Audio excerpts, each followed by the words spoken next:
Ow.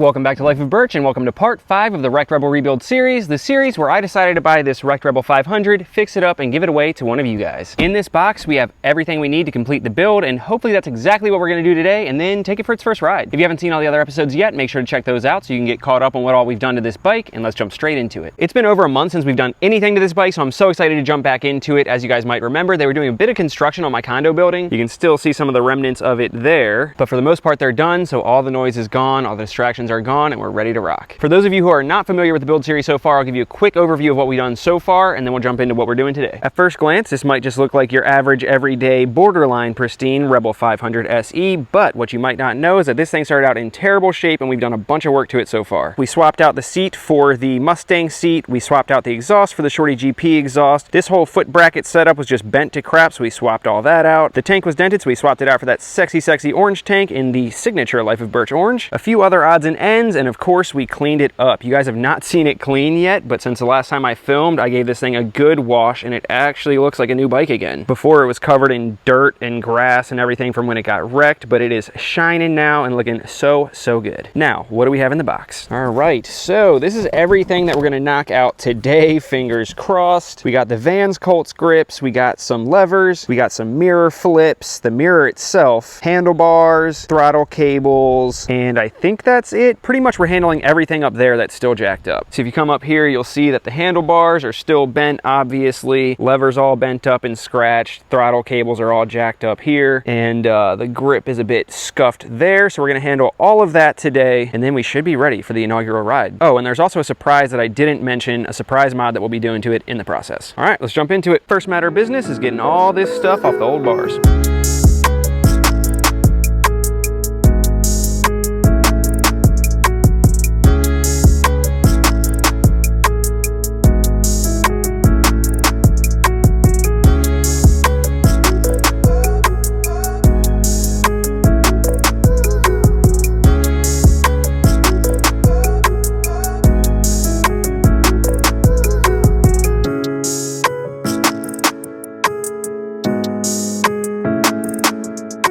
All right, so with everything taken off that we can take off, except for the throttle tube, we're gonna take the bars off, and then the throttle tube should be able to just slide right off the bars without having to undo the cables or anything like that. And I have a piece of electrical tape here, probably not needed, but I'm just gonna put it right up against this clamp right here, so when we put the new bars on, we can use this as a reference to make sure that they're centered.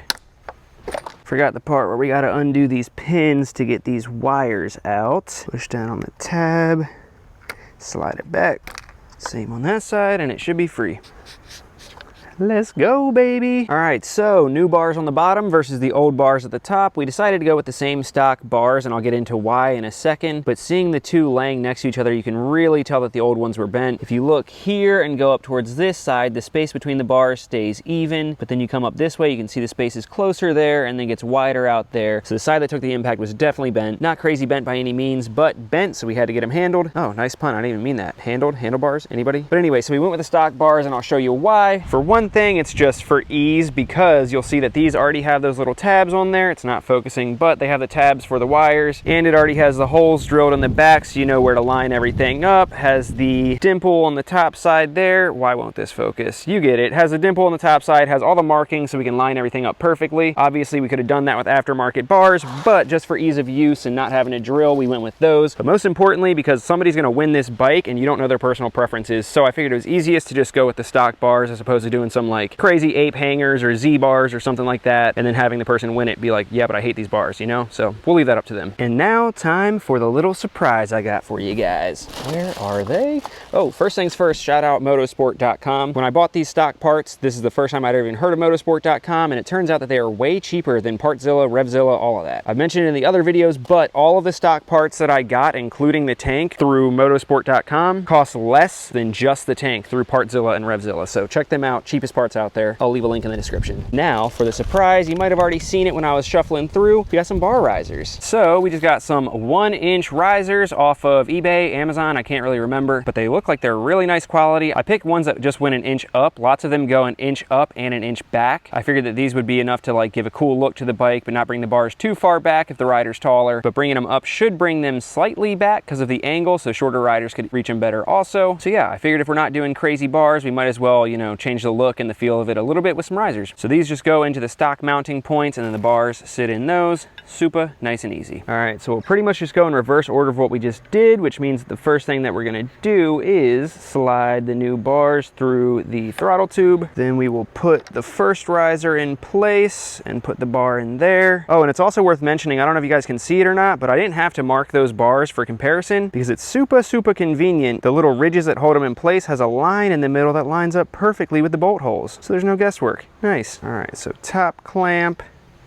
bolt number 1, bolt number 2, second riser in place. And then this is when we'll kind of make sure that these lines are lined up dead in the middle of the bolt holes. Then throw the top clamp on, bolt number 1 and bolt number 2. We'll tighten them down just enough to hold them in place, but not all the way tight just yet because we don't know how much we'll want the bars rotated back. And that looks good for a little test fit, and then we'll check out the risers. These things look super good. I love the fact that they're just all black, no logos, no like ridges or like fancy designs like lots of them have. They look so good. The only thing, if I'm being nitpicky, is the fact that the black is a slightly different color, but you know what, I'll live. And like I said, the good part about these is that it gives like kind of a different riding position, a different look, different characteristic. But if the winner doesn't like them, it's 4 bolts to take them out. So super easy, super reversible. And the best part is that this bike is a test dummy, if you will, for these risers, because you may not know, but this bottom part of the clamp and the top part is the exact same part number for the Rebel 500, 300, and 1100. So I actually already have the same 1-inch bar risers to put on the 1100. So fingers crossed that I like them on the 500, and then I'll be putting the same ones right on the 1100. And I think they were like less than 40 bucks. So that's awesome. Link in the description for that as well. All right, so now we'll start throwing all these hand controls back on. And before we do that, I'll kind of show you what I meant by the holes and dimples that I was talking about. So on the stock bars, you'll see they already have these holes drilled right there. And that's because it has a little pin right there that goes into it to keep all of this from rotating and hold everything in place. We could obviously drill new holes if we got new bars, but it's extra work. This comes already like laid out how you need it to. You don't got to do any measuring. Good to go. It also has these little things right here that hold onto the stock wires. And up on the top, it has these dimples right here so that you know that your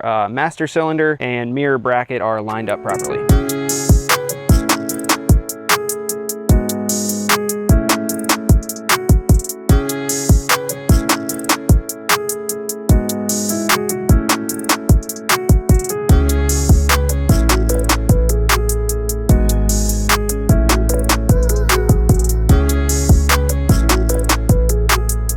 Actually, it looks like this wire's not gonna reach from that angle. I mean, it should be fine. I don't think it needs to click in place, but let's make sure that the bars turn real quick. Yeah, it doesn't restrict anything, but I don't think I like how tight they are or how it looks. So we're actually gonna pop the bars off real quick and move all these wires to the front for a cleaner look.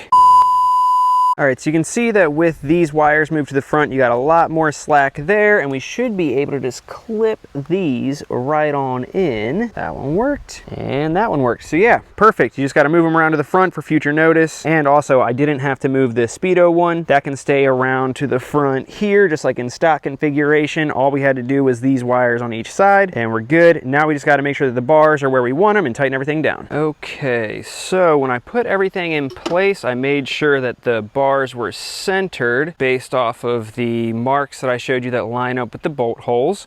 Now we'll just make sure that everything's rotated to the right position. What do I do with this? That should be spot on, so we'll tighten it all down. Man, now that I'm sitting here and like soaking it in, I actually really like these bar risers. Like they're higher up, but because of the angle, they're closer to me also. My arms come like way more straight out from my chest as opposed to like reaching down. All right, now let's move on to the grips. All right, so we got the Vans Colt grips in orange to match the tank. Not a perfect match, but close enough. It's gonna look super sick. And putting them on should be pretty easy, knock on wood. So when you look at the grips, you'll see that one of them is slightly bigger. Hopefully you can tell. The one on the left left, the opening is slightly bigger, and you can also tell because the wall of it is slightly thinner than the one on the right. Why am I twitching? Too much caffeine? Not enough food? Who knows? So yeah, bigger opening, thinner wall goes on the throttle side, other one does not. We will start on the non-throttle side since there's nothing on there currently, and we'll use an old trick that I used to use when I rode BMX. All right, so the grip fits over, but as you can see, it doesn't want to because it's metal and rubber, so you're gonna be fighting it for a while. Or you can use, see, it won't even come off now. Or you can use the trick from BMX, which is hairspray. The idea is that you just take it and spray a bit on the inside of the grip because it's alcohol based and it will evaporate and get rid of everything very quickly. So it allows it to slide over, then it evaporates, and the sticky hairspray pretty much ends up turning into a glue once it dries. And boom. You can see there's still a bit of play on the end, but as it evaporates, it'll hold it on there real nice and good like. Now the throttle side's a bit trickier because we got to get the old grip off. Obviously it would be harder if we wanted to keep it in good shape and have to reuse it for whatever reason. And then we probably want to like spray some WD-40 under there and slide it off or something, but we're not going to need it. So we're just gonna cut this thing off. Also, never cut towards yourself. I don't know why I'm doing that. Light work, baby. Shout out Matt Rose Knives on YouTube, one of my subscribers who sent me this knife. He knows way more about knives than I do, and probably you do. So if you like knives, check out his channel. Then same deal, a little bit of hairspray, slide it on. And the hairspray is really helpful with this too, because as you can see, there's glue on this side, because it's pretty important for it to stick properly on the throttle tube, and this, like I said, helps it do exactly that. And even still, it's not going on, so I might have to do some more hairspray on this one.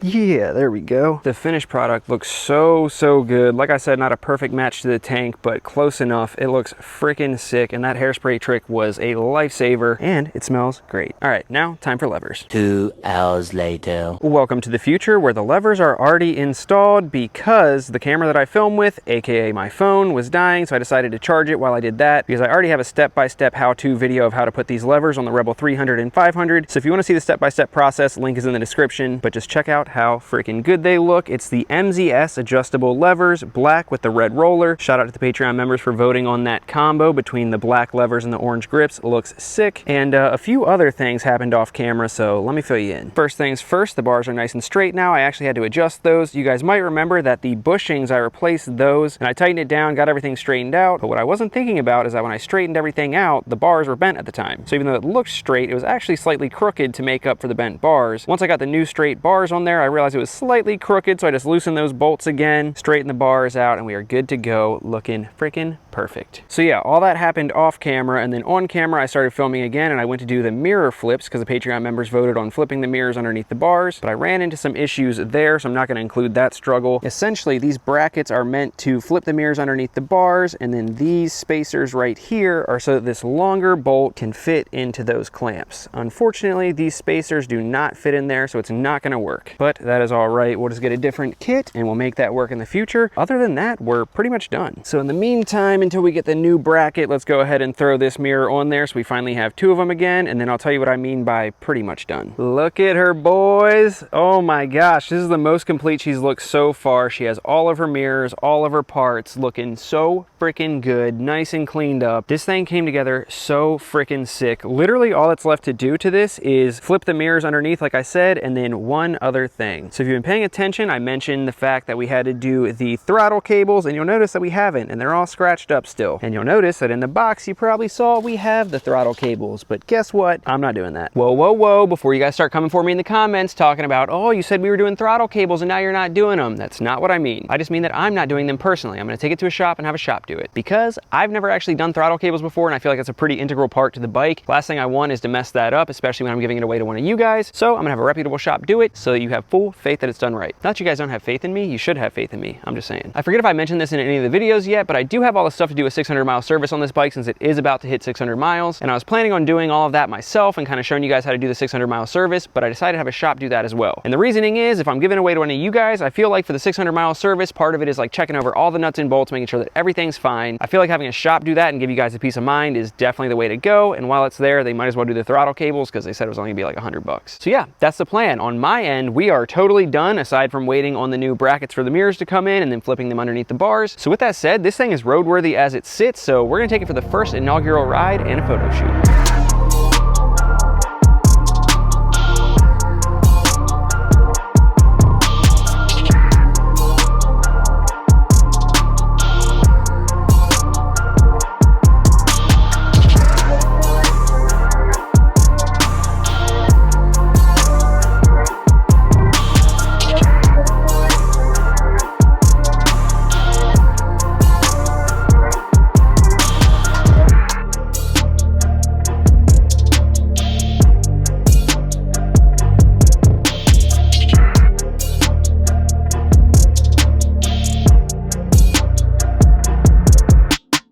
That's right, guys. You know we had to do it for the inaugural ride and inaugural photo shoot, video shoot type deal. We had to come to my favorite road. You guys have seen it tons of times before, but what a perfect time to come down here because look at how crazy this freaking sunset is right now. As for the bike, I could not have asked for a better ride. It was literally perfect. You guys remember that I used to have the orange Rebel 500, but it was not this one, obviously, but this is exactly what I wish that bike had been. This one has the LEDs and the orange just pops so freaking nice with everything being blacked out. The SE kit sets it off so nice with the headlight cowl and the fork covers. The seat is 9 million times more comfortable than the stock seat, no exaggeration. The exhaust sounds crazy. I honestly forgot, like, for the Shorty GP, dude, it is loud and backfires a lot. I forgot how crazy it sounds for a little 500.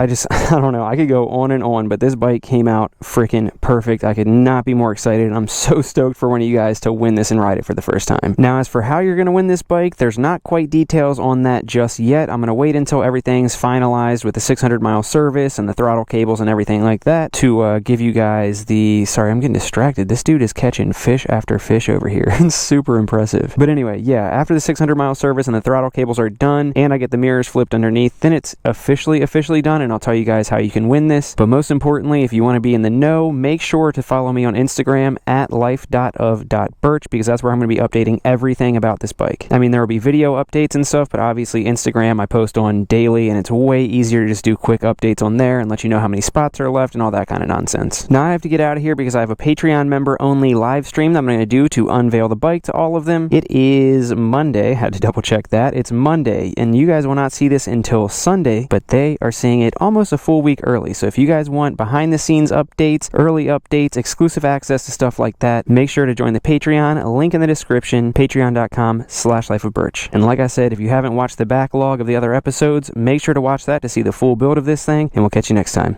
Love you guys. Peace. We got a cop pulling up, so hopefully they don't yell at me. And how's it going? You live back here? What's that? You live back here? No. Or you can't do that? Okay. I was just taking pictures because the sunset looks so good. I understand, but that's private property. Okay.